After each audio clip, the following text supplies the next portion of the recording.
हिंदी में यूपीएससी की तैयारी से संबंधित प्रोग्राम्स को देखने के लिए सब्सक्राइब करें स्टडी IQIAS हिंदी। दोस्तों, भारत के पूर्व प्रधानमंत्री अटल बिहारी वाजपेयी ने कूटनीति या विदेश नीति के बारे में कहा था कि कूटनीति एक डायलॉग है कॉन्टिन्यूटी और चेंज के बीच का, जहाँ पे कॉन्टिन्यूटी हमेशा से हाईलाइटेड रहती है, लेकिन जो चेंज होता है वो बहुत सटल रहता है।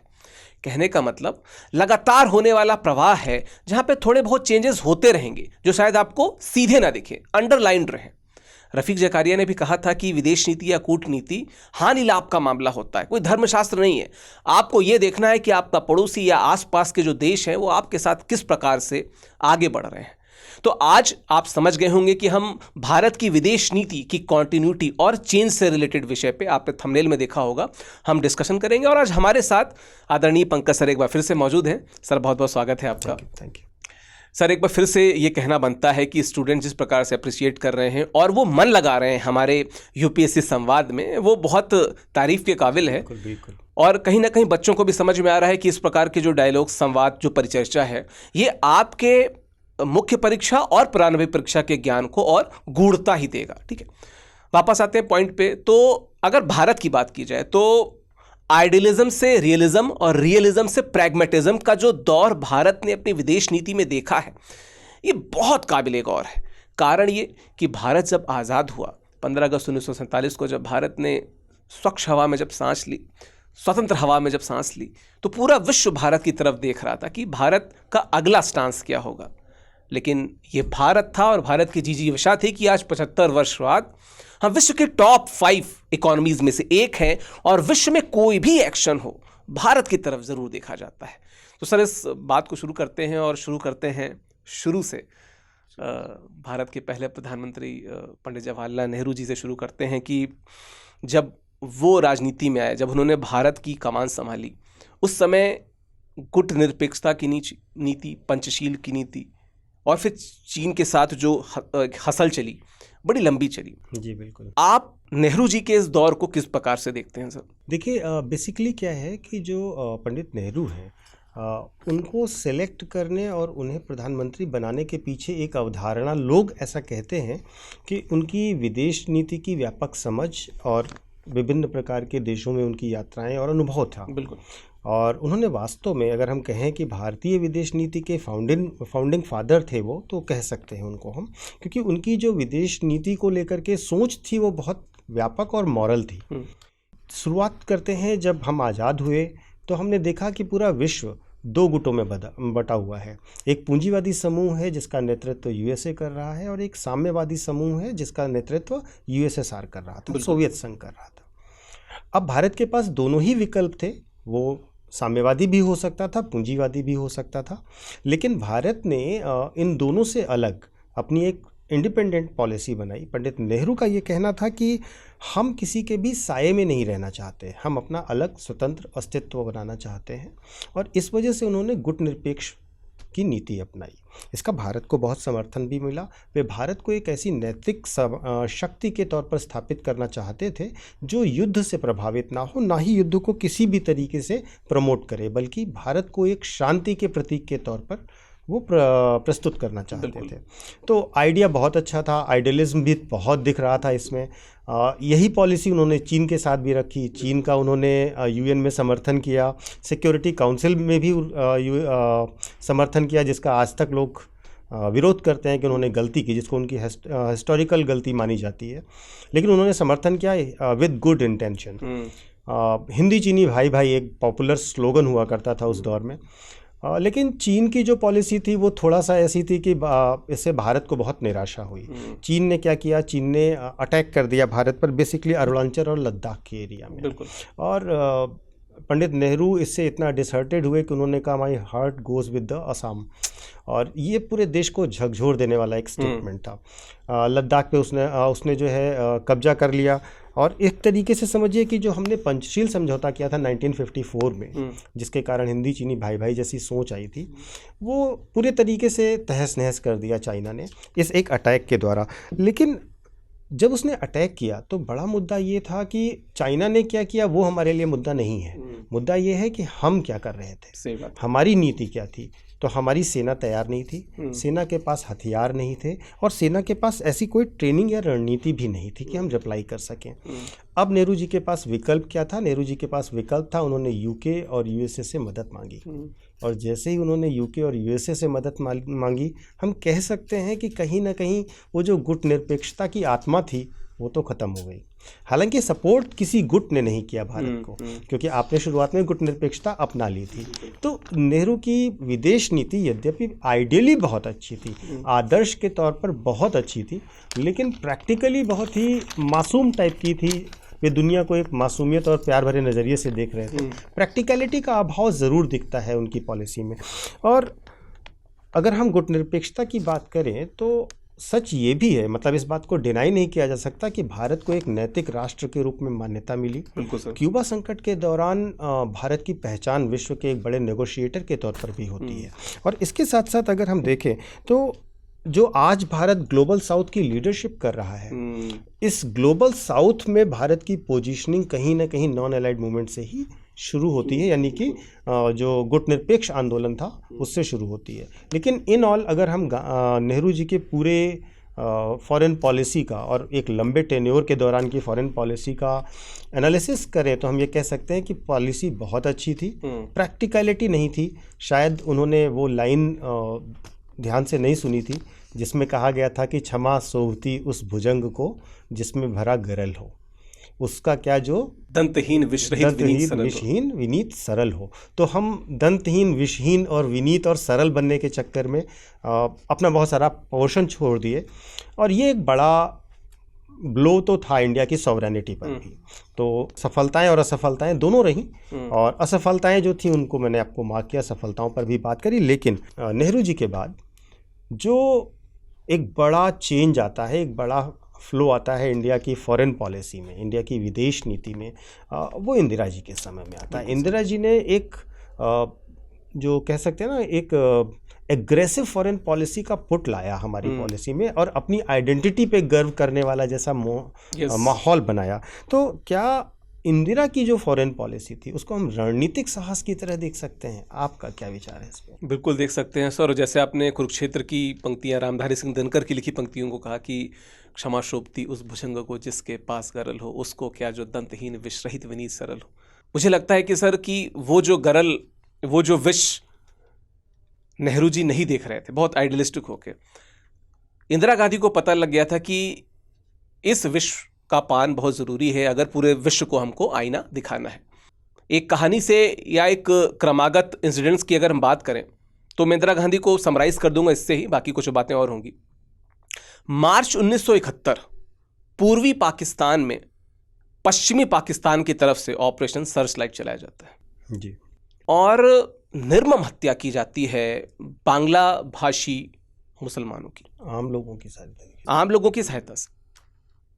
इंदिरा गांधी उस समय बहुत नाराज थी और वो चाहती तो उस समय हमला कर सकती थी, लेकिन उन्होंने सेनाध्यक्ष से पूछा कि क्या हम रेडी हैं। सेनाध्यक्ष ने कहा, अच्छा बच्चे जब आप इसको देख रहे हैं तो आप कमेंट बॉक्स में बताते जाइएगा सेनाध्यक्ष कौन थे उस समय। सेनाध्यक्ष ने कहा कि नहीं, हमें थोड़ा समय लगेगा। इंदिरा गांधी रुकी नहीं। इंदिरा गांधी पहली ऐसी भारत की प्रधानमंत्री बनी और शायद विश्व में ऐसा पहला आप नज़रिया देखेंगे कि वो पूरे विदेश में विभिन्न देशों में जाती हैं और हर देश से बात करती कि हमारे पड़ोस में क्या हो रहा है। यूएसए जाती हैं, निक्सन से बात करती हैं। निक्सन कहते हैं कि नहीं, जो भी हो आप युद्ध नहीं करेंगे। और वो बाहर निकल के कहती हैं कि अच्छा, निक्सन बाकायदा धमकी भी देते हैं कि हमारा समुद्री बेड़ा बंगाल की खाड़ी में आ जाएगा। बाहर निकलती हैं और कहती हैं कि भारत खुद को कैसे डिफेंड करेगा, अपनी सुरक्षा कैसे करेगा, ये यूएस तय नहीं करेगा। और ये बात बताता है कि जिस गरल की बात हम लोग कर रहे थे वो गरल उस महिला में था। बिल्कुल। बात करें इसके बाद की तो ऐसा नहीं है कि वो दूरदर्शी नहीं थी, उन्हें पता था कि behind the scene Nixon Mao pact की बात चल रही है, जिसे हम जो निक्सन के सुरक्षा सलाहकार थे हेनरी किसिंजर की एक नीति मानते हैं। आजकल तो रिवर्स किसिंजर नीति चल रही, पर उस समय किसिंजर बड़े फेमस थे। पीछे निक्सन माओ चल रहे थे, उन्हें पता था कि पाकिस्तान इसके केंद्र में है। वो तुरंत रूस के पास जाती हैं और treaty of peace, friendship and cooperation पे यूएसएसआर के साथ, माफ कीजिएगा, यूएसएसआर के साथ साइन करती हैं। उन्हें पता था कि यार गुट निरपेक्षता जो है ना, हमें कहीं का नहीं छोड़ेगी, हमें किसी न किसी गुट के साथ तो जुड़ना पड़ेगा। यूएसएसआर के साथ जुड़ते हैं। यूएसएसआर पूरी तरीके से डिप्लोमेटिकली और डिफेंस दोनों तरीके से सपोर्ट की बात करता है। 3 दिसंबर 1971 को भारत की सेनाएं ढाका में प्रवेश करती हैं और 13 दिन बाद पाकिस्तान की वो पूरी आर्मी जो वहां पे युद्ध कर रही थी, वो भारत के सामने नतमस्तक थी। ये बताता है कि वो गरल आ चुका था। गरल यहीं तक नहीं रहा। 18 मई 1974 पूरा विश्व एनपीटी कर रहा था, न्यूक्लियर नॉन प्रोलिफरेशन ट्रीटी। बड़े देश जिनके पास न्यूक्लियर आर्मामेंट्स थे वो खुश थे कि चलो हम बाकियों को नहीं लेने देंगे। Silently Bharat operation smiling Buddha करता है। भारत एक न्यूक्लियर कंट्री बन जाता है। पूरा देश, पूरा विश्व देखता है कि ये क्या हो गया, और भारत पे तमाम सैंक्शन लग जाते हैं। शायद आपको लगे कि यहाँ पे भारत के कंधे झुक गए। भारत के कंधे नहीं झुकते हैं। ये वो समय था जब भारत अपनी आत्मनिर्भरता को साबित करता है। हमको ये कहते हुए गर्व होता है कि ये तो 1974 की बात है। 10 वर्ष बाद 1984 में IGMDP integrated missile development programme Bharat head कर रहा होता है, और भारत न्यूक्लियर के बजाय अब वो स्पेस में पहुंच रहा है पूरी उसी आत्मनिर्भरता के साथ में। तो सैंक्शन का कुछ प्रभाव हुआ नहीं जो लग गए थे इसके बाद। खैर, वापस आते हैं इंदिरा गांधी पर। वही पाकिस्तान जो सरेंडर कर चुका है, उस पाकिस्तान से पुनः बात होती है, क्योंकि हमेशा पड़ोसी से लड़ के नहीं रह सकते। शिमला समझौता होता है। जुल्फ़िकार अली भुट्टो पाकिस्तान के PM, उनसे बात होती है। हमको पता है कि पाकिस्तान की आदत होती है कि वो अपनी बातों पे कायम रहता नहीं है। वो हमने आगरा अग्रीमेंट में भी बाद में देखा, अटल बिहारी जी के टाइम पे। खैर, उस पर वो कायम नहीं रहा, लेकिन हमारा उसके साथ समझौता हुआ। हमारा चीन के साथ भी बात हुई। वही माओ का देश जो निक्सन के साथ जा रहा था, वो फिर भारत के साथ भी आता है।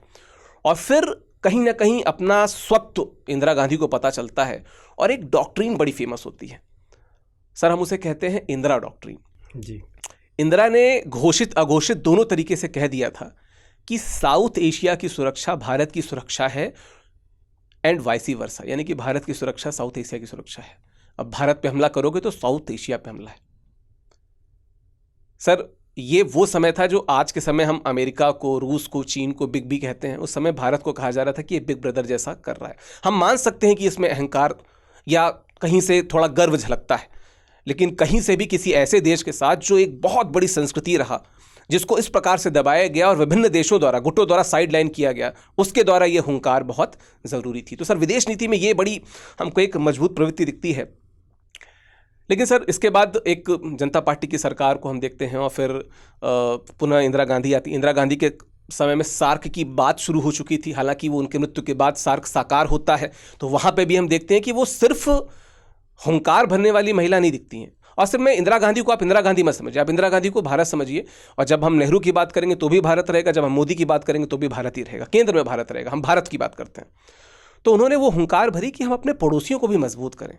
वो हुंकार दिखती है हमें उसमें। खैर सर, चीज़ें उसके बाद इस तरीके से रही नहीं। भारत ने आर्थिक स्तर पे, सामरिक स्तर पे कहीं ना कहीं भारत को एक बड़े पुश की ज़रूरत थी। किसी भी चीज़ के लिए सर, जो धन होता है, जो अर्थ होता है, बहुत ज़रूरी होता है। भारत कमज़ोर पड़ रहा था। लेकिन फिर सर, ऐतिहासिक दशक आता है 1990 का, जब LPG रिफॉर्म्स भारत देखता है और एक भारत का नया कल्प शुरू होता है। आपने पहले भी इसकी बहुत अच्छे से इसको आपने समझाया था। मैं सर पुनः आपसे पूछना चाहूँगा, ये जो LPG के बाद जो भारत ने एक नया विदेश नीति के संदर्भ में, हाँ, नई विदेश नीति देखी, भारत ने एक जो नया कल्प देखा, ये कितना स्पेशल था और कितना विशेष था सर?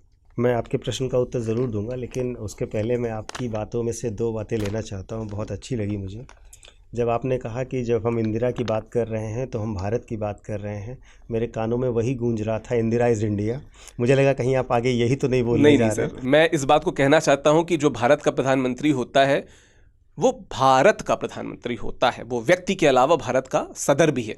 तो जब मैंने इंदिरा की बात की तो मैंने भारत की ही बात की थी, मैं उस कोटेशन की तरफ बिल्कुल नहीं जा रहा था। नहीं, मुझे लगा आप जा रहे हैं तो मैं थोड़ा सा सोचा, थोड़ी सी कुछ जाता है गरल वाली बात हो गई थी। हाँ सर। लेकिन और एक दूसरी चीज़ भी है सर, जो थोड़ा सा समसामयिक बात है, हाँ सर। क्योंकि अभी ऑपरेशन सिंदूर पे जब बात हो रही थी तो बार बार इस बात पर सत्ता पक्ष का प्रश्न आ रहा था, और ज़रूर इस पर हमें भी बात करनी चाहिए कि जिस शिमला समझौते की आपने बात करी, तो उस शिमला समझौते को हम एक सफलता माने रणनीतिक, या रणनीतिक असफलता माने? क्योंकि सत्ता पक्ष इसको रणनीतिक असफलता मान रहा है।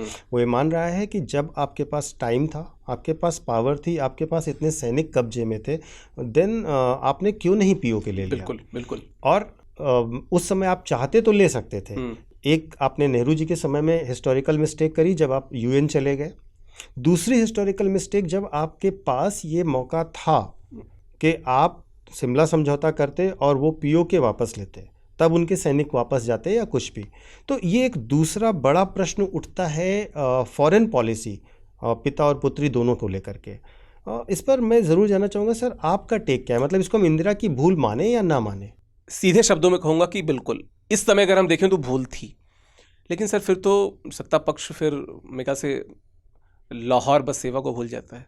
उसके कुछ दिनों बाद ही कारगिल हमला भी हुआ था। तो हमें देखना होगा कि 20, 25, 30 वर्ष वाल नाप तोल के एक निर्णय पहुंचना, किसी निर्णय पर पहुंचना बहुत आसान लगता है, पर उस समय चीज़ें क्या चल रही थी, क्या आसपास की स्थिति थी। मैं मानता हूं कि रणनीतिक रूप से अगर इंदिरा के पास इतना ही गरल था, इसीलिए मैं कह रहा हूं कि टू एयर इज़ ह्यूमन, गलतियां होती हैं मनुष्यों से, तो गलतियां हुई थी और बहुत अच्छा हुआ कि आपने इसे अंडरलाइन किया। कहीं ना कहीं मैं गरल के साथ कुछ ज़्यादा ही आगे बढ़ रहा था, पर इस बात को अंडरलाइन करना बहुत ज़रूरी था कि चाहे वो नेहरू जी हों या इंदिरा गांधी हों, ऐतिहासिक गलतियां उनसे हुई हैं। और उसके बाद भी कुछ छोटे मोटे इंसिडेंट तो खैर देखते ही सर। हाँ, नहीं बिल्कुल। हम लोग एलपीजी पर वापस चलते हैं। देखिए, जो एलपीजी रिफॉर्म है उसका बैकड्रॉप ये है कि भारत आर्थिक तौर पर पूरी तरीके से लगभग आज की वैसी ही स्थिति में था जैसे भी कुछ समय पहले श्रीलंका था। बिल्कुल। तो भारत के पास बहुत सीमित विकल्प थे।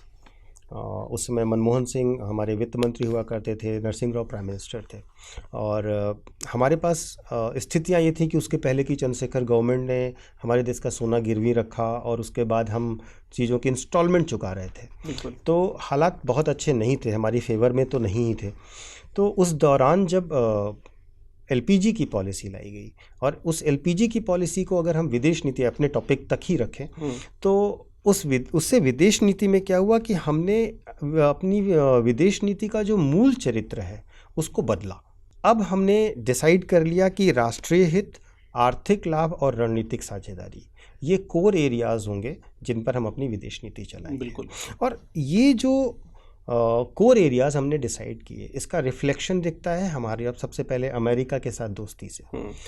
अमेरिका जिसको हम शीत युद्ध के दौरान अपने से लेकर के अब तक, जैसे अपने इंदिरा जी का दौर भी जिक्र किया, अपने से बहुत दूर रख रहे थे। पहली बार हम अमेरिका के पास आते हैं, उससे निवेश मांगते हैं, उससे तकनीकी सपोर्ट मांगते हैं, और मतलब हमने इंटरेस्ट को आइडियोलॉजी से ऊपर रखना शुरू किया, व्यवहारिक विदेश नीति शुरू करी। इसी तरीके से अगर हम देखें तो इजराइल, पहली बार इजराइल को हम मान्यता देते हुए एक दोस्त की तरह उसे ट्रीट करते हैं, क्योंकि इसके पहले हम अरब कल्चर को, अरब देशों को अपना भाई मान रहे थे और उनके सपोर्ट में खड़े होते थे। अब हमने डिसाइड कर लिया कि ठीक है, वो हमारे भाई हैं, लेकिन अब हमें अपने लिए आर्थिक सपोर्ट की आवश्यकता है, जो कि इजराइल से हमने समझौते किए रक्षा को लेकर के, कृषि को लेकर के, और अलग अलग तकनीकियों को लेकर के, क्योंकि इजराइल इन मामलों में वर्ल्ड लीडर की तरह काम करता है। तो इस तरीके से हमने इंडिया फर्स्ट की एक तरीके से पॉलिसी चेंज करके अपना ली। इसके साथ साथ अगर हम देखें तो जो एलपीजी की पॉलिसी है उसमें एनर्जी डिप्लोमेसी हमने शुरू की। वेरी गुड, बिल्कुल। क्योंकि इस एनर्जी डिप्लोमेसी में हमने सबसे पहले खाड़ी देशों से संबंध अच्छे करने शुरू किए, क्योंकि एनर्जी फ्यूचर था। बिल्कुल। जैसे आज के समय में हम कह सकते हैं कि नॉलेज ही इकोनॉमी है, उस समय एनर्जी ही इकोनॉमी। बिल्कुल। तो समय के साथ साथ चीज़ें चेंज होती हैं। हमने एनर्जी डिप्लोमेसी शुरू करी, ऊर्जा, और वहाँ पर जो खाड़ी देश है, वहाँ पर सिर्फ ऊर्जा के लिए हमने दोस्ती नहीं करी, वहाँ पर नौकरियों के लिए भी दोस्ती करी। हमारा यूथ वहाँ पर जा करके जॉब पा रहा था। तो एक तरीके से आप देखेंगे कि इकोनॉमिक जो लिबरलाइजेशन और ग्लोबलाइजेशन की पॉलिसी है, उसने कहीं ना कहीं भारत की पूरी फॉरेन पॉलिसी को एक बड़ा शिफ्ट दिया, एक बड़ा चेंज दिया, और हमने अपने आर्थिक हितों के महत्व को समझा। क्योंकि आप सुपर पावर केवल तभी हो सकते हैं जब आप इकोनॉमिक पावर हो। केवल कल्चरल और टीयर 2 डिप्लोमेसी अपना करके आप ग्लोबल लीडर नहीं बन सकते, आप अपने इंटरेस्ट को प्रोटेक्ट नहीं कर सकते। तो हम एक तरीके से कह सकते हैं कि 1991 ने, यानी एलपीजी की पॉलिसी ने, केवल भारत की अर्थव्यवस्था को नहीं खोला, बल्कि उसने दुनिया को अपने हितों के लिए खोल दिया, और हमने अपने आप को एक वर्ल्ड में इकोनॉमिक पावर की तरह स्थापित करने की तरफ कदम बढ़ाया। अपने हितों पर किसी भी वर्ग और किसी भी समूह के साथ समझौता करने के लिए हमने कदम आगे बढ़ाए, और इसके रिफ्लेक्शंस और इसके परिणाम हमने आगे देखे। 1991 की इस पॉलिसी के बाद, चूँकि उसके बाद फिर गठबंधन सरकारों का दौर शुरू होता है, और थोड़े थोड़े समय सरकारें चलती रहीं और आती रहीं जाती रहीं। इस बीच में एक प्राइम मिनिस्टर हुए जो बहुत थोड़े समय के लिए थे, इंद्र कुमार गुजराल। उनकी फॉरेन पॉलिसी पर ज़रूर थोड़ी चर्चा होती है, लेकिन जो मेजर चेंज आता है फॉरेन पॉलिसी में, एक नया दौर शुरू होता है, वो दौर शुरू होता है अटल जी के साथ। और गठबंधन राजनीति को भारत में सही तरीके से स्थापित करने का श्रेय भी अगर मैं कहूँ तो अटल जी को जाता है। बिल्कुल सही। स्थायी सरकार चलाई उन्होंने, 2 टर्म पूरे किए, और भारत की विदेश नीति देखिए, आप नेहरू जी की बात करिए, इंदिरा जी की बात करिए, अटल जी की या मोदी जी की, ये सारे प्राइम मिनिस्टर, जब भी एक स्ट्रॉन्ग प्राइम मिनिस्टर आता है तो वो सबसे ज़्यादा होल्ड विदेश नीति पर रखता है। बिल्कुल, ये हमने सारे प्राइम मिनिस्टर्स में देखा। तो ये अटल जी ने अपनी पूरे कार्यकाल के दौरान विदेश नीति को एक नई दशा और दिशा प्रदान करी। मैं आपसे ये जानना चाहूँगा कि अटल जी के समय में कितना फॉरेन पॉलिसी हमारी चेंज होती है और कितना शिफ्ट होती है? बहुत बहुत धन्यवाद। और आपने जो एक इजराइल वाला पॉइंट बताया कि भारत ने इस बात को इंश्योर किया कि यूनाइटेड नेशन में हो सकता है हम फ़िलिस्तीन के साथ हों, पर व्यापार के मामले में इजराइल के साथ में रहने में ही भलाई है, जो आपने बहुत अच्छे से बताया सर। सर, बात की जाए अटल बिहारी वाजपेयी की, तो अटल बिहारी वाजपेयी इस समय तो सदर प्रधानमंत्री बन के हम लोग के सामने थे, लेकिन उसके पहले भी जो जनता पार्टी की सरकार थी उसमें वो विदेश मंत्री थे, और जिस कोटेशन के साथ मैंने शुरुआत की है उन्होंने उसी समय कोट की था जिस समय वो जनता पार्टी के समय में विदेश मंत्री थे। बिल्कुल। और जब वो जनता पार्टी के समय में विदेश मंत्री थे तो उन्होंने एक टर्म कॉइन किया था, जेन्युइन नॉन अलाइनमेंट। और अगर हम अटल बिहारी वाजपेयी जी को बड़े क्लोजली देखें तो उन्होंने इसको कई अर्थों में साबित भी किया। उन अर्थों पे हम आएंगे, उससे पहले फिर से एक स्टोरी को एक क्रमवार घटनाओं के रूप में देखते हैं। 11 मई और 13 मई 1998 पोखरण में दोबारा परमाणु परीक्षण होते हैं, और भारत खुद को एक न्यूक्लियर पावर घोषित करता है, लेकिन भारत इस बात की तस्दीक करता है कि हम फर्स्ट यूज नहीं करेंगे, नो फर्स्ट यूज पॉलिसी अपनाता है, और हम इसे डिटरेंस के रूप में इस्तेमाल करेंगे। जी बिल्कुल। लेकिन फिर से वही बात कि भारत पे फिर से सैंक्शंस लगते हैं। अब वही बात कि जिस पे ऑलरेडी आपने वर्षों से सैंक्शन लगाए हुए हैं, और कितने लगाओगे? आपके सैंक्शंस के बावजूद हमने दोबारा से न्यूक्लियर हथियारों की टेस्टिंग की। हमारा जो मिसाइल प्रोग्राम है, हमारे जो इनसेट प्रोग्राम्स हैं, वो इतने मजबूत, इतने सशक्त हुए। तो वेस्ट और उनका लीडर यानी कि जो अंकल सैम थे, उनको पता लग गया था कि यार गुरु, ये एक ऐसा देश है जो एटलीस्ट जो ग्लोबल साउथ कहा जाता है उसका भविष्य है। और मुझे याद आता है सर कि ये अटल बिहारी वाजपेयी जी की सरकार ही थी कि 1999, 2000 और 2001 3 वर्ष का एक बड़ा समझौता प्रस्ताव यूएस के साथ आता है, और 22 वर्षों बाद कोई यूएस राष्ट्रपति भारत आते हैं। बिल क्लिंटन भारत आते हैं, इसके पहले जिमी कार्टर आए थे, मेरे ख्याल से 1978 में आए थे शायद। तो ये बताता है कि कितना बड़ा शिफ्ट था। खुद यूएस के राष्ट्रपति बिल क्लिंटन, जो बड़े सोफिस्टिकेटेड राष्ट्रपति कहे जाते थे, वो भारत आते हैं। भारत की टाइज मजबूत होती है, पूरा विश्व देखता है कि किस प्रकार से भारत एक मजबूत धुरी के रूप में उभर रहा है। इसके अलावा ऐसा नहीं है कि हर कार्यकाल परिपूर्ण होता है। जैसे हमने नेहरू जी की बात की, हमने इंदिरा जी की बात की, कुछ चीज़ें ऐसी भी निकल के आई। जैसे हम जब लाहौर बस सेवा की बात करते हैं, फरवरी 1999 लाहौर बस सेवा शुरू होती है, और उसके कुछ दिनों बाद, क्योंकि लाहौर बस सेवा एक ऐसी शुरुआत थी कि पूरा विश्व भारत की तरफ देख रहा था कि जो लगातार तुम्हारे पीठ पे खंजर भोंक रहा है, तुम उसके लिए दोस्ती का हाथ बढ़ा रहे हो, ठीक है। लेकिन होता क्या है, उसके कुछ ही महीनों बाद करगिल युद्ध होता है। हालांकि उस युद्ध में भारत अच्छे से तबीयत से पाकिस्तान को धो देता है, लेकिन एक चीज़ पता चलती है कि भारत या कोई भी देश अपने पड़ोसियों से तब तक ही अपने हितों को मजबूत रख सकता है जब तक पड़ोसी भी उसी सापेक्षता के साथ आपके साथ खड़ा है। वो लगातार अगर उसको आपको बैक स्टेप कर रहा है तो आपकी दोस्ती बहुत आगे जाएगी नहीं। मैं जब अटल बिहारी वाजपेयी जी की बात कर रहा हूं तो मुझे याद आता है कि जब इंदिरा जी के कार्यकाल में सिक्किम भारत का पार्ट बना, इंटीग्रल पार्ट बना, 22वां राज्य बना था, उसी सिक्किम को चीन कभी मान्यता नहीं दे रहा था। लेकिन फिर अटल जी के कार्यकाल में 2003 में वही चीन सिक्किम को भारत का इंटीग्रल पार्ट मान लेता है। ये सर अपने आप में बहुत बड़ी विजय थी, बहुत बड़ी। और बहुत सारी चीज़ें आपने ऑलरेडी बहुत अच्छे से बताई। जो चीज़ और मैं जोड़ना चाहूँगा वो ये कि कहीं ना कहीं अटल बिहारी वाजपेयी इस इम्पोर्टेंस को समझ रहे थे, क्योंकि वही व्यक्ति थे जो जेन्युइन नॉन अलाइनमेंट की बात कर रहे थे। उन्होंने कहीं ना कहीं कहा कि अगर हम इसी हमेशा से वेस्ट की तरफ, पश्चिम की तरफ देखते रहेंगे तो विकास हमारा उनका गुलाम रहेगा। वो ईस्ट की तरफ देखते हैं, और आज जिस एक्ट ईस्ट को हम देखते हैं उसकी शुरुआत लुक ईस्ट के रूप में हमको अटल बिहारी वाजपेयी जी के कार्यकाल में ही देखने को मिलती है, जो बाद में और आगे बढ़ती है। एक चीज़ और, सर ने एक और टर्म इस्तेमाल किया था कि जो मल्टी पार्टी सरकार बनी, बहुदलीय गठबंधन बना और सरकार बनी। बहुदलीय गठबंधनों के साथ दिक्कत होती है।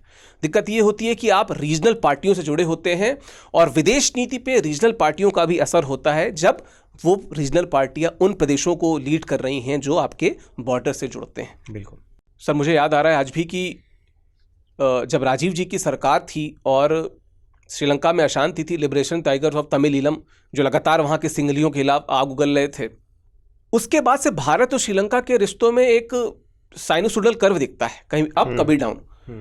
वहाँ पे भारत के साथ दिक्कत ये थी कि आपको द्रविड़ मुनेत्र कड़गम के साथ, मतलब भारत से मेरा मतलब है केंद्र सरकार के साथ, कि आपको डीएमके के साथ रिश्ते भी आगे बढ़ाने हैं और इंटरनेशनल लेवल पे श्रीलंका का सपोर्ट भी चाहिए। बिल्कुल। और श्रीलंका का आप सपोर्ट करेंगे तो डीएमके के दिल पे आप चोट करेंगे। यही चीज़ बांग्लादेश और पश्चिम बंगाल के साथ में था। तो ये स्ट्रगल तो रहा सर, और अभी भी ये द्वंद्व दिखता है। हालांकि यूपीए 1 और यूपीए 2 में ये द्वंद्व ज़्यादा दिखा। मोदी जी के समय में चीज़ें कुछ कंट्रोल में रहीं, लेकिन जब मैं यूपीए 1 और यूपीए 2 की बात कर रहा हूँ तो पुनः मैं आपके पास आऊँगा और मैं पूछना चाहूँगा सर कि यूपीए 1 और यूपीए 2 एक ऐतिहासिक सरकारें रहीं कई मामलों में, लेकिन मैं आपसे जानना चाहूँगा कि विदेश नीति में इस दौरान जो प्रमुख बदलाव आपको देखने को मिले सर। जी बिल्कुल। देखिए, एक चीज़ पर मैं अपनी राय भी देना चाहूँगा इससे पहले।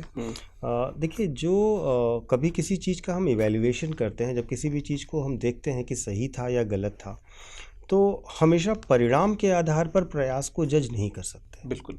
जैसे हम ये कहें कि कश्मीर के एकीकरण में नेहरू जी फेल रहे, या जो लाहौर बस यात्रा की गई उसमें अटल जी की पॉलिसी फेल रही, तो अगर इस हिसाब से आप जजमेंट करेंगे तो ये तो आप अगले की प्रतिक्रिया पर निर्णय दे रहे हैं। बिल्कुल। आपकी क्रिया या किसी भी प्रधानमंत्री की, चाहे मोदी जी ही पाकिस्तान गए या कोई भी पाकिस्तान गया, तो या नेहरू जी ने अच्छी दिखाई हारमोनी या इंदिरा जी ने, तो ये एक अच्छा प्रयास ज़रूर था। बिल्कुल, है ना। अब उसके परिणाम में क्या हुआ, ये जाहिर सी बात है, हम वो कैलकुलेट नहीं करते हैं कि सामने वाला क्या करा, और इसको हम व्यक्तिगत मिस्टेक के तौर पर तो नहीं कह सकते हैं। लेकिन हम बात करें यूपीए की, और मेरे ख्याल से एक प्राइम मिनिस्टर हुए भारत में डॉक्टर मनमोहन सिंह। बिल्कुल।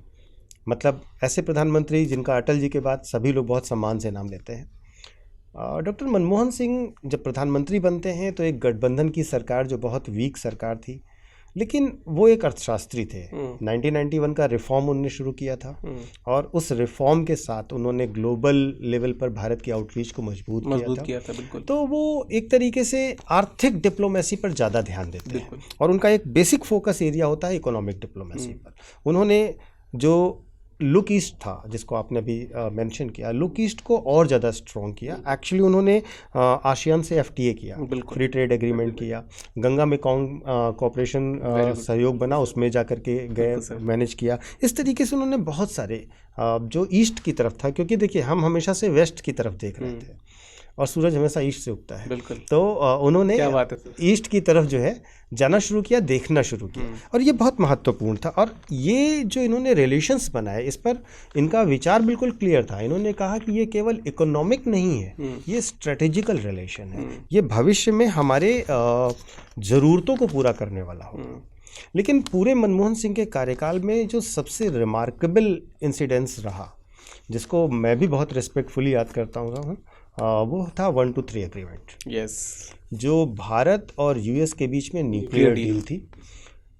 एक तरीके से भारत को पहली बार नॉन एनपीटी मेंबर होने के बाद ग्लोबली परमाणु शक्ति की मान्यता इस 123 एग्रीमेंट के बाद मिली। बिल्कुल। और ये वो दौर था जिस दौर में गठबंधन की सरकार थी, सीपीएम वाले कह रहे थे आप यूएस की गुलामी करने जा रहे हो, that was a term used by them, आप यूएस की गुलामी करने जा रहे हो। और मनमोहन सिंह फर्म थे। पहली बार नो कॉन्फिडेंस मोशन फेस करना पड़ा गवर्नमेंट को, क्योंकि उन्होंने सपोर्ट विड्रॉ कर लिया था। खैर गवर्नमेंट बच गई, लेकिन इस पूरे इंसिडेंट्स ने एक चीज़ ज़रूर साबित करी कि जिसको लोग एक्सीडेंटल प्राइम मिनिस्टर बोल रहे थे, वो बहुत सारे प्राइम मिनिस्टर से कहीं ज़्यादा मजबूत प्राइम मिनिस्टर था। डिसीजंस लेना और उसको इम्प्लीमेंट करना और फ्यूचर देखना। आज हम यूएस के साथ दोस्ती को क्लेम करते हैं, उस दोस्ती को जो मजबूत आधार दिया, बिल्कुल सर, वो मनमोहन सिंह की पॉलिसी ने दिया। और उन्हें ये समझ थी कि भविष्य किधर होने वाला है, और उन्होंने उस तरीके से पॉलिसी को फ्रेम किया, यहाँ तक कि गवर्नमेंट को स्टेक पर रख करके भी फ्रेम किया। तो जो लोग इस तरीके से उनके बारे में बोलते हैं, मुझे लगता है शायद, और यहाँ पर तो बहुत अच्छा मुझे याद आता है कि जब डिबेट हो रही थी और सरकार गिरने की नौबत आ गई थी, तो डॉक्टर मनमोहन सिंह ने कहा था कि शायद इतिहास मेरे लिए उदार रहेगा, आप लोग अभी नहीं समझ रहे हैं। तो वो एक बहुत बड़ी बात थी, जो एक व्यक्ति दुखी होकर के बोलता है, जो देश के लिए इतना सोच रहा होता है। तो पूरी इकोनॉमिक पॉलिसी एक रणनीतिक क्रांति की तरह थी। हमारी पूरी रणनीति शिफ्ट हुई, हम पूरी तरीके से नॉन अलाइनमेंट से यूएस की तरफ प्रो यूएस मूवमेंट करते हैं। हालांकि हमने रशिया से दोस्ती अभी भी नहीं तोड़ी थी, और रशिया को हम एक परमानेंट पार्टनर मानते हैं। भारत और रशिया के बीच में नॉर्मली रिलेशंस ट्रेड और डिफेंस को लेकर के रहे हैं, मतलब ज़्यादातर हम डिफेंस ओरिएंटेड ही उनके साथ रहे हैं। लेकिन बाकी सारी जो इकोनॉमिक सप्लाईज हैं, वो हमने दुनिया के बाकी देशों के साथ ज़्यादा रखे। तो एक तरीके से अगर हम कहें तो ये पूरा का पूरा जो फॉरेन पॉलिसी शिफ्ट है, वो डॉक्टर मनमोहन सिंह का विज़न था, और उसको उन्होंने बहुत अच्छे से इम्प्लीमेंट किया। लेकिन चूँकि आज हम 2025 में हैं, और पिछले 2 सरकारों के कार्यकाल से जिस व्यक्ति की फॉरेन पॉलिसी को बहुत ही क्लोजली देख रहे हैं, और सबसे बड़ी बात ये, इसके पहले के जिन प्रधानमंत्रियों की हम बात करते हैं, उनके विदेश मंत्रियों को लोग कम जानते थे। आज की अगर हम बात करें तो डॉक्टर एस जयशंकर बहुत रिस्पेक्टफुली फॉरेन पॉलिसी और डिप्लोमेसी में नाम लिया जाता है। बिल्कुल।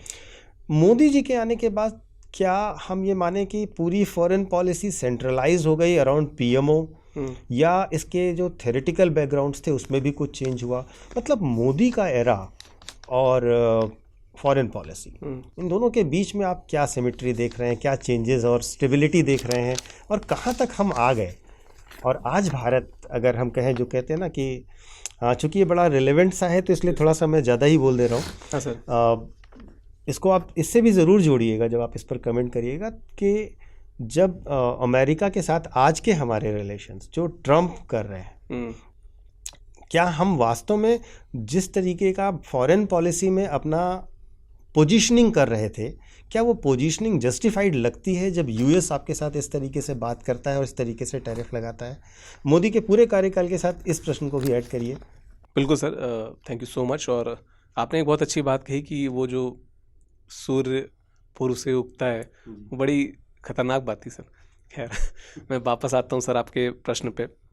जब हम नरेंद्र मोदी जी के कार्यकाल को देखते हैं, पहली बात तो कि इनके पहले की लास्ट हम 2 दशक की सरकारें देखें तो स्ट्रक्चर वाइज कमज़ोर सरकारें। बिल्कुल।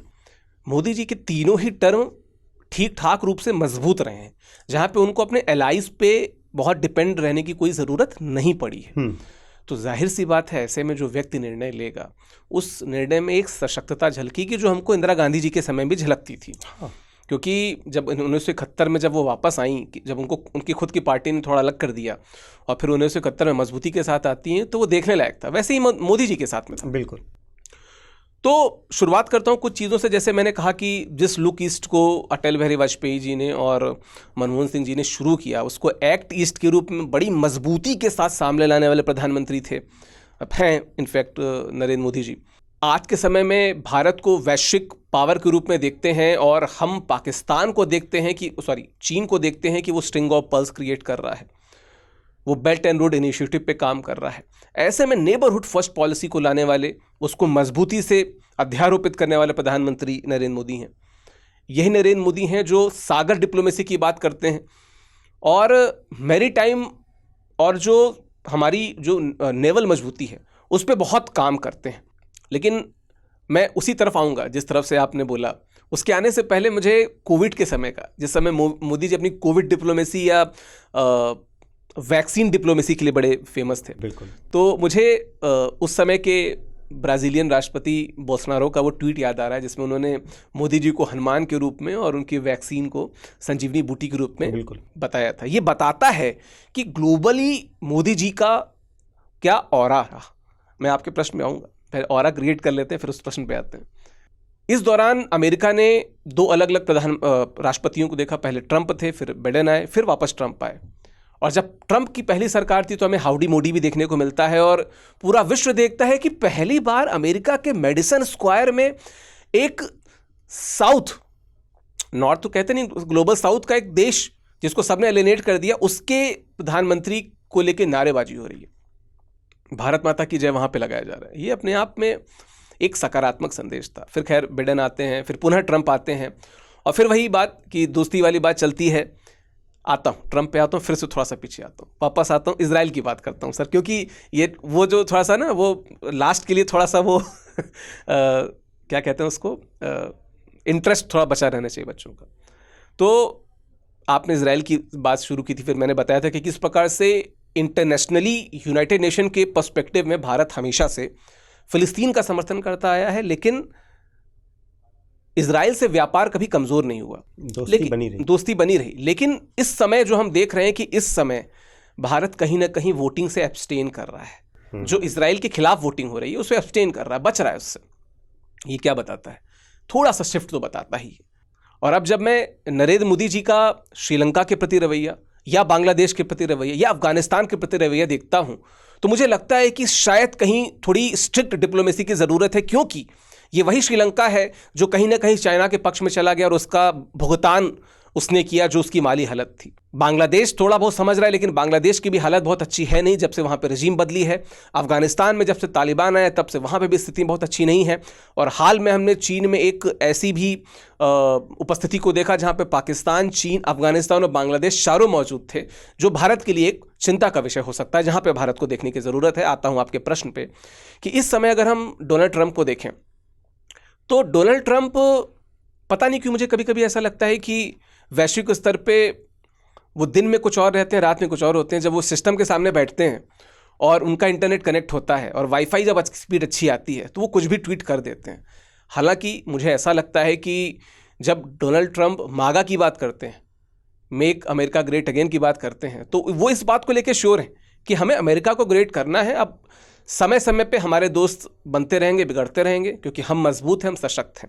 और कहीं ना कहीं यही छद्म अहंकार उनके व्यवहार में दिखता है। जो अभी आपने जिस प्रश्न पे बात की कि जो उन्होंने टैरिफ लगाया, मैं एक मीम देख रहा था कि एक व्यक्ति वो लगातार थप्पड़ मारे जा रहा है हर देश को, सारे देश आते जा रहे हैं क्योंकि उन्होंने थोक के हिसाब से टैरिफ लगाया बहुत सारे देशों पे।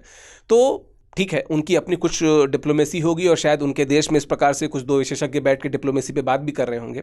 पर मेरा ये मानना है कि भारत ने पिछले 2 से 3 वर्षों में, खासकर जब हमारे चीन के साथ रिश्तों की बात की जाए, रूस के साथ रिश्तों की बात की जाए, अमेरिका के साथ रिश्तों की बात की जाए, तो भारत ने निश्चित तौर पे एक चतुराईपूर्ण रवैया अपनाया है। और एस जयशंकर साहब जो हमारे विदेश मंत्री हैं, जो 40 वर्षों तक उन्होंने फॉरेन सर्विसेज में भी रहे, उनका दिमाग निश्चित तौर पे बेहतर तरीके से काम कर रहा है।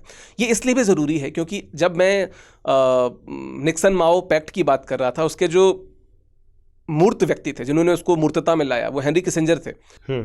तो उस समय उसको किसिंजर नीति कहा जाता था। बिल्कुल। उस समय क्या था कि रूस को साइड करने के लिए चीन के पास अमेरिका गया था। इस समय पता नहीं क्यों, लेकिन पिछले 6 से 7 महीने में हमको रिवर्स किसिंजर नीति दिख रही है, जहां पे चीन को एलिनेट करने के लिए कहीं ना कहीं डायरेक्टली या इनडायरेक्टली ऐसा लगता है कि यूएस कभी कभी रूस के समक्ष जा रहा है। खैर, ये अमेरिका का काम है, अमेरिका को बहुत बहुत मुबारक। लेकिन बात की जाए तो निश्चित तौर पे एक सशक्त प्रधानमंत्री के तौर पे विदेश नीति में मोदी जी ने बहुत ज़्यादा काम किया है। हालांकि जब हम अमेरिका जैसे ताकतवर देशों के सामने बात करते हैं तो हमें हमेशा इस बात पे पहले ध्यान देना चाहिए कि भारत के लाभ और निहित लाभ किसमें जुड़े हुए हैं। अगर भारत हर जगह पे अपने गर्व को ही देखते हुए उन्माद में रहेगा तो शायद हम अपने देश के लाभ के बारे में नहीं सोच पाएंगे। और निश्चित तौर पे जो लोग विदेश मंत्रालय में बैठे हैं वो इस बाबत बहुत अच्छे तरीके से सोच रहे होंगे और इस दिशा में काम कर रहे होंगे। तो सर, ओवरऑल अगर मैं आपसे 2 लाइन में पूछूं तो ये जो भारत का ये जो विदेश नीति है, एक सिंहावलोकन के रूप में आप इसे कैसे देखते हैं? जी, सिंहावलोकन पर जाने से पहले मैं 1-2 बातें मोदी जी के बारे में बोलना चाहूँगा।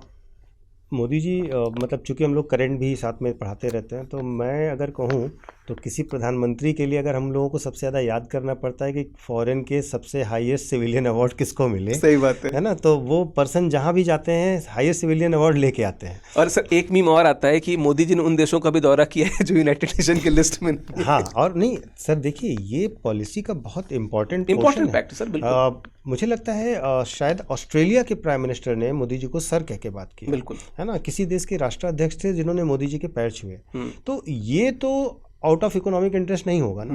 निश्चित तौर पर ये इन्फ्लुएंस है। इवन डोनाल्ड ट्रंप, जिनकी अभी आप बात भी कर रहे थे, जिनके बारे में मैंने क्वेश्चन भी पूछा, डोनाल्ड ट्रंप ने शुरुआत में ही ये माना कि Modi is a tough negotiator, इनसे नेगोशिएट करना बहुत मुश्किल है। और ये दिखाता है, और वो सही बात है, आज तक कभी झुके नहीं। जब भी रिप्लाई करना है एक टाइम पर रिप्लाई किया।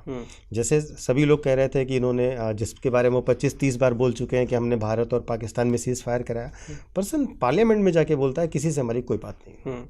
That is sufficient. Sir, same मेरे ख्याल से ऑपरेशन सिंदूर में भी, कि जब लोग कह रहे थे कि कहाँ भारत का रिप्लाई है, और फिर 8 मई कल सुबह सबको पता चलता है कि ऑपरेशन सिंदूर लॉन्च हो गया। हाँ, बिल्कुल। तो एक सिस्टमेटिक वे से, वेल प्लान्ड वे से वो चला गया। और हमने, अगर आप देखिए बैलेंसिंग देखिए, तो रशिया और यूक्रेन का वॉर होता है, दुनिया कहती है कि भारत को मीडिएशन करना चाहिए, भारत को बात करनी चाहिए। भारत कहता है कि ये युद्ध का समय नहीं है। इवन बहुत सारे लोग जब कहते हैं कि मोदी जी से कि आपका तो कोई स्टैंड ही नहीं है, तो मोदी जी का बहुत अच्छा स्टेटमेंट आता है, और मुझे ये स्टेटमेंट बहुत प्यारा लगा। ही सेड कि नहीं, ऐसा नहीं है, हमारा स्टैंड है, और हमारा स्टैंड है शांति। और इसी तरीके से इजराइल फ़लस्तीन की लड़ाई होती है, उस समय भी भारत का कोई ऐसा स्टैंड नहीं आता, लेकिन पूरी दुनिया ये कहती है कि अगर मोदी जी या भारत मीडिएट करे तो ये चीज़ जल्दी निपट सकती है। इवन यूक्रेन के प्राइम मिनिस्टर कहते हैं कि भारत अगर चाहे तो वो बात कर सकता है। लेकिन भारत जानता है कि हमें अपने हितों की बात करनी है, हमें अपने देश को आगे बढ़ाना है, और जहाँ पर हमें समझाना है, जिस तरह से समझाना है, वो हम डिसाइड करेंगे। तो ये बहुत बड़ा पॉलिसी चेंज रहा। लेकिन इन कंक्लूज़न अगर हम बात करें तो भारत की जो विदेश नीति है, नेहरू जी से लेकर के मोदी जी तक, अब आज तक की अगर हम बात करें, तो ये बहुत उतार चढ़ावों से जूझती रही। कभी बहुत अच्छा दौर रहा, कभी कुछ ख़राब दौर भी रहा।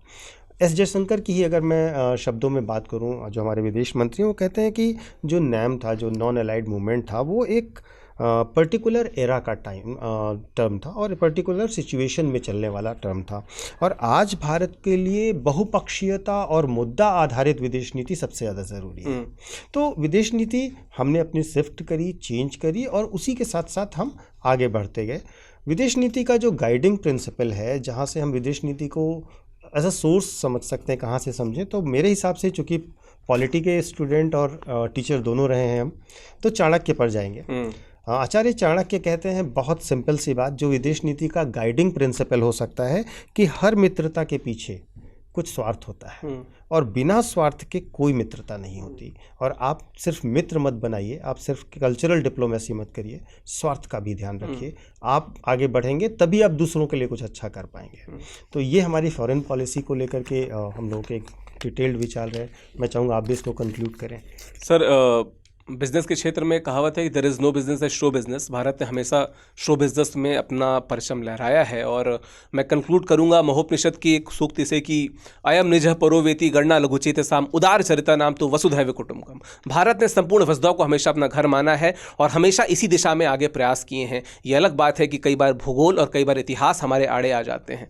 भारत ने विदेश नीति में हमेशा बहुत अच्छा करने का प्रयास किया। जैसा पंकज सर ने यहाँ पे समराइज़ किया, बिल्कुल वही बात मैं भी कहना चाहूँगा कि भारत हमेशा से एक सुदृढ़ देश रहा है, अपने स्टैंड पे कायम रहा है, पीस की यानी शांति की अपनी नीति पे हमेशा आगे बढ़ता आया है। भविष्य में भी हम भारत के द्वारा इसी प्रकार के निर्णयों को आगे लागू होते देखेंगे। कमियां सब जगह होती हैं, कमियां कहाँ नहीं होती हैं, लेकिन आशा करते हैं कि भारत का भविष्य उज्जवल होगा। और आप सभी स्टूडेंट जो भविष्य में सिविल सर्वेंट बनेंगे, आप भी इसी उज्जवल भविष्य के पार्ट बनेंगे। तो आशा करते हैं ये डिस्कशन आपको अच्छा लगा होगा। अगर अच्छा लगा हो तो कमेंट ज़रूर करके जाइएगा। बाकी स्टडी IQ IAS से जुड़े रहने के लिए बहुत बहुत धन्यवाद, शुक्रिया। Thank you so much. Hindi में UPSC की तैयारी से संबंधित प्रोग्राम्स को देखने के लिए सब्सक्राइब करें स्टडी IQ IAS हिंदी।